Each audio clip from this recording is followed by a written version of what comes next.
The last unit, I gave you an introduction to the lesson.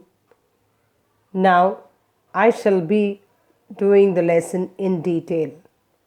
The First War of Indian Independence. There were several factors or causes that led to the war.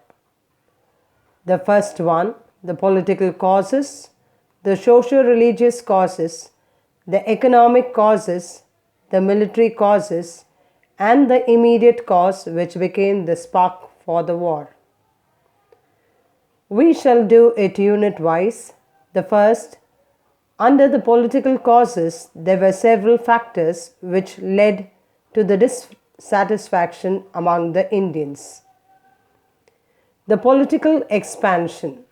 The policy of territorial expansion and annexation of the native states was a major issue. Ever since the Battle of Plassey, which took place in the year 1757, the British tried to expand their colonies in India. They tried to expand by outright wars, which we have studied in our introduction, by the Battle of Buxar, which took place in the year 1764. The British became the masters of Bengal, Bihar, and Assam. The Anglo-Mysore War, the Anglo-Maratha War, and the Anglo-Sikh War were the policies of expansion. The next policy was introduced by Lord Wellesley as subsidiary alliance.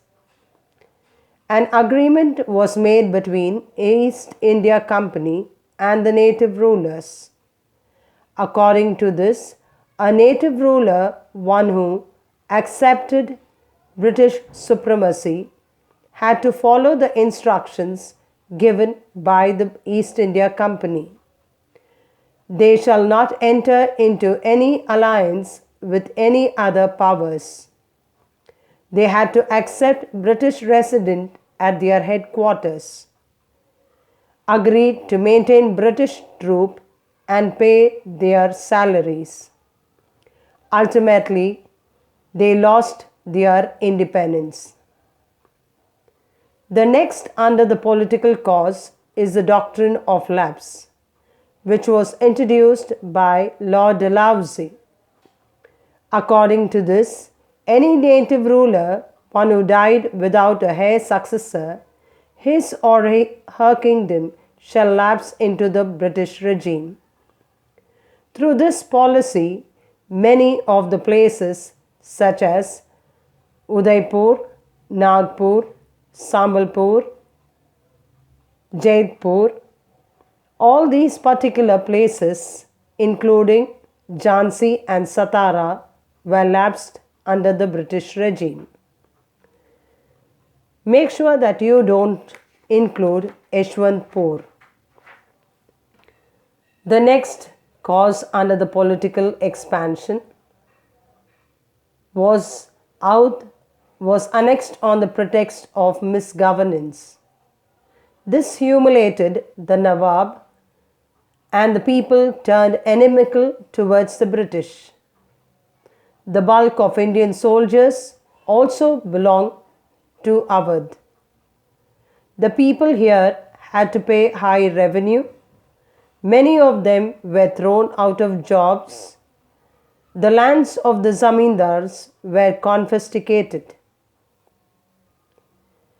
Under the political cause, another cause was disrespect which was shown to Bahadur Shah Zafar. The Nawab or the Mughal king name was removed from the British minted coins. Lord Dalhousie, the successor of the native ruler, would not allow Bahadur Shah's successors to use the Red Fort. They were asked to shift to a place near Qutb Minar. Make sure that you don't write it as in Qutb Minar. Imperial titles were also abolished. This hurt the sentimental feeling of the people who were the subjects of Bahadur Shah Zafar. The treatment meted out to Nana Sahib and Rani of Jhansi was similar to each other. The adopted son of Bajirao II was not recognized as the next Peshwa. His due pension was also denied. The same fate occurred to Rani of Jhansi. Her adopted son was not recognized as the next ruler. Well, my dear students, these are the political causes which aggravated anger and brought the people against the British. Well, a quick recap to whatever we have learned under the political causes.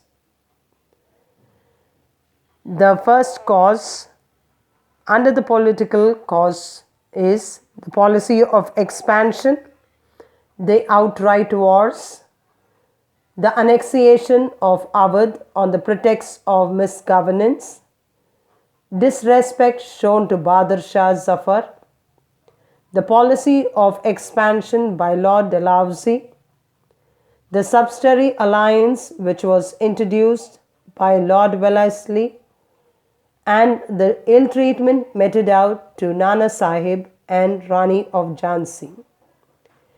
I am sure, students, that you would have understood the political causes. For your reference, you can look at your text